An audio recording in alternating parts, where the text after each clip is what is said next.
दोस्तों, अतीक अहमद और अशरफ अहमद की हत्या के चलते जो है तमाम मुद्दों को भारतीय मीडिया ने दबाना शुरू कर दिया है। जहां सत्यपाल मलिक का खुलासा पुलवामा को लेकर के हुआ, जिसमें केंद्र सरकार बुरी फंसती हुई दिखाई दी, तो अतीक अहमद हत्याकांड के चलते उस मुद्दे पर पर्दा डाल दिया गया। और जो बड़े बड़े दावे करते हैं कि विदेशों में साहब का डंका बज रहा है और विश्व गुरु भारत के आगे जो है तमाम दुनिया के लोग जो हैं वो नतमस्तक हो चुके हैं, पर वही विश्व गुरु भारत की जो तस्वीर ऑस्ट्रेलिया से सामने आ रही है उस पर भी पर्दा डालने की कोशिश जो है वो गोदी मीडिया द्वारा की गई है। जहां ऑस्ट्रेलिया की 5 बड़ी यूनिवर्सिटीज ने भारतीय छात्रों की एंट्री पर पूरी तरीके से बैन लगा दिया है, उनके दाखिला पे बैन लगाने का काम किया गया है और इस खबर पर इस तरीके से मिट्टी डालने का काम किया गया है कि जैसे कोई घटना जो है वो घटी ही नहीं है। और आखिरकार किस मुंह से गोदी मीडिया के बड़े बड़े एंकर ये बताएंगे कि साहब हमने जिन विदेशों में डंका बजवाया था वहां तो लंका लगी पड़ी है। किस तरीके से तमाम कदम खासतौर पर यूनिवर्सिटीज द्वारा ऑस्ट्रेलिया के उठाए गए हैं। आपको बता दें कि फर्जी आवेदनों में बढ़ोतरी के चलते ऑस्ट्रेलिया के कम से कम 5 विश्वविद्यालयों ने भारत के कुछ राज्यों के छात्रों की एंट्री पर बैन लगा दिया है। ऑस्ट्रेलिया में इस साल भारतीय छात्रों की संख्या साल 2019 के 75,000 के सर्वाधिक आंकड़े पार कर सकती है। सिडनी मॉर्निंग हेराल्ड अखबार ने मंगलवार को यह साफ तौर पर बताया कि छात्रों की संख्या में मौजूदा बढ़ोतरी से ऑस्ट्रेलिया की आवर्जन प्रणाली और देश के आकर्षक अंतर्राष्ट्रीय शिक्षा बाजार पर संभावित दीर्घकालिक प्रभाव को लेकर सांसदों और शिक्षा क्षेत्र से लोगों ने चिंता व्यक्त की है। जो भारत के छात्रों की संख्या वहां यूनिवर्सिटीज में बढ़ रही है, उसको लेकर के ऑस्ट्रेलिया की संसद में चिंता जाहिर की, जहां वैश्विक शिक्षा फोरम नवितास के जॉन च्यू ने कहा कि आने वाले छात्रों की संख्या उम्मीद से कहीं ज्यादा है। उन्होंने कहा, हम जानते थे कि संख्या में काफी बढ़ोतरी होगी, लेकिन इसके साथ ही फर्जी छात्रों की संख्या भी बढ़ी है। रिपोर्ट में यह कहा गया है कि इस स्थिति से निपटने के लिए कई विश्वविद्यालय अब बैन लगा रहे हैं।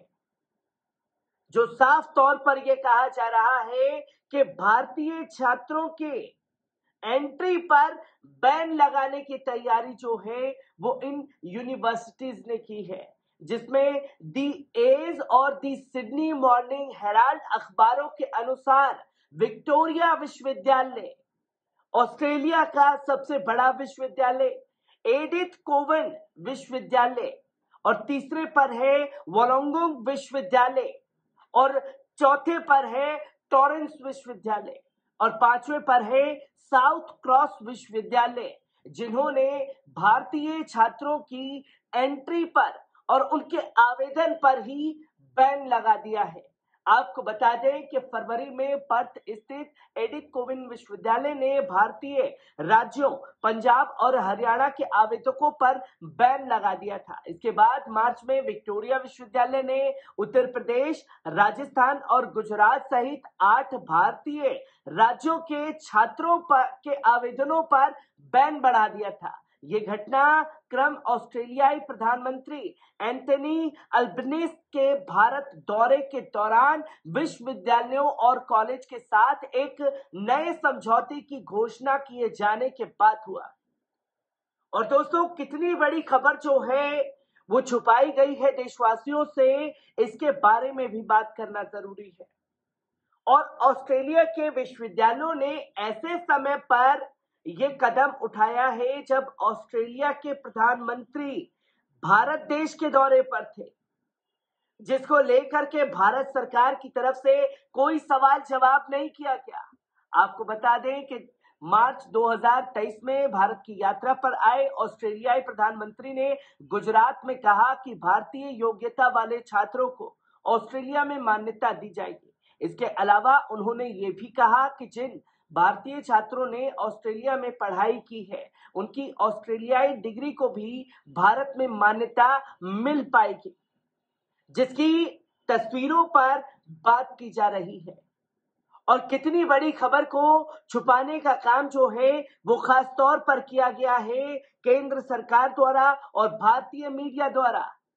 आपको बता दें कि इससे पहले एक आंकड़ा सामने आया था जहां साफ शब्दों में कहा गया था कि हर दिन 2000 से ज्यादा भारतीय छात्र पढ़ाई के लिए देश छोड़ रहे हैं। सरकार ने संसद में इसका आंकड़ा भी दिया था। आपको बता दें कि कोरोना के बाद अधिक से अधिक भारतीय छात्र विदेश में पढ़ाई को तरजीह दे रहे हैं। सरकार ने शुक्रवार को संसद में पूछे गए सवाल के जवाब में बताया कि मौजूदा समय में 12 लाख भारतीय छात्र विदेश में पढ़ाई कर रहे हैं। इस तरह बीते 5 साल में विदेश जाकर पढ़ाई करने वाले भारतीय छात्रों की संख्या सबसे अधिक है। इन आंकड़ों से पता चलता है कि कोरोना के बाद विदेश में पढ़ाई करने वाले भारतीय छात्रों की संख्या बढ़ी है। विदेश मंत्रालय के तहत इमिग्रेशन ब्यूरो की ओर से शेयर किए गए डेटा के मुताबिक असल में 2022 में विदेश में पढ़ाई करने के 7.5 लाख से अधिक भारतीय छात्रों ने पढ़ाई के लिए विदेश का रुख किया है। इस हिसाब से हर दिन औसतन 2055 छात्र विदेश गए हैं, यानी कि देश छोड़ करके विदेशों में पढ़ाई करने को ज्यादा तरजीह दी गई है, जो कि ये साफ तौर पर आंकड़ा दिखाता है कि शिक्षा स्तर को किस तरीके से तबाह और बर्बाद करने का काम केंद्र सरकार द्वारा किया गया है। इन आंकड़ों से ये साफ तौर पर पता चलता है कि 2017 की तुलना में कहीं अधिक है। 2017 में तकरीबन 4,54,000 से अधिक छात्र पढ़ाई के लिए विदेश गए थे। हालांकि 2018 में ये संख्या लगभग तकरीबन 1 लाख बढ़ गई थी। 2018 में 5,18,000 से अधिक छात्र पढ़ाई के लिए विदेश गए थे और 2019 में यह आंकड़ा फिर बढ़ा, जहां औसतन 5,86,000 से अधिक छात्र पढ़ाई के लिए विदेश का रुख करने गए थे। लेकिन 2020 में कोरोना की वजह से वैश्विक स्तर पर यूनिवर्सिटीज के बंद होने के कारण 2,59,000 से कुछ अधिक छात्र ही पढ़ने के लिए विदेश जा सके। 2021 में 4,44,000 से अधिक छात्रों ने विदेश का रुख किया। इनमें मेडिकल स्टडीज सहित विभिन्न शैक्षणिक क्षेत्रों में छात्र शामिल रहे, जिसमें रूस यूक्रेन युद्ध से पहले यूक्रेन में पढ़ाई कर रहे भारतीय मेडिकल छात्रों को लेकर 20 सवाल पूछे गए, जिसके जवाब में सरकार ने कहा कि एनएमसी ने पब्लिक नोटिस जारी किए थे, जिसमें यूक्रेन की ओर से उपलब्ध कराए गए एकेडमिक मोबिलिटी प्रोग्राम पर किसी तरह की आपत्ति नहीं जताई गई। यानी ये भारतीय छात्र पब्लिक नोटिस में बताए गए 29 देशों में से किसी भी देश की यूनिवर्सिटी में अस्थायी तौर पर रिलोकेट हो सकेंगे, जो कि ये आंकड़ा देशवासियों से छुपाया जा रहा है। और ऐसे में हम लोग विश्व गुरु होने का सपना देख रहे हैं और विश्व गुरु भारत के छात्रों को ऑस्ट्रेलिया में जगह ही नहीं दी जा रही पढ़ने की, जहां उनकी एंट्री पर बैन लगाने का काम किया गया है। हर एक तस्वीर को आप लोगों के साथ रूबरू कराता रहूंगा। दीजिए इजाजत, शुक्रिया।